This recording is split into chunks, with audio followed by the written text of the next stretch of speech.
El portavoz de la Diputación Foral de Vizcaya, Juan María Aburto, ha informado en rueda de prensa sobre los acuerdos adoptados en el Consejo de Gobierno. En primer lugar, Aburto ha comunicado que la Diputación ha aprobado el anteproyecto mediante el cual se modifica la norma foral del impuesto sobre bienes inmuebles.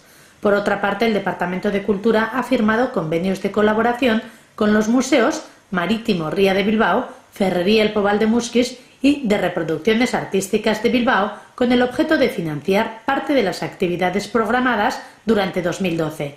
Además, la Diputación y el Athletic han firmado un convenio para organizar una colonia infantil en Udalekuak 2012 entre el 21 y el 30 de julio. Las colonias están dirigidas a niños y niñas de 12 y 13 años y hay 100 plazas. El diputado de Promoción Económica, Imanol Pradales, ha comparecido junto al portavoz para presentar el Plan Foral de Promoción de Nuevas Empresas 2012-2015, en el que la Diputación va a invertir 50 millones de euros.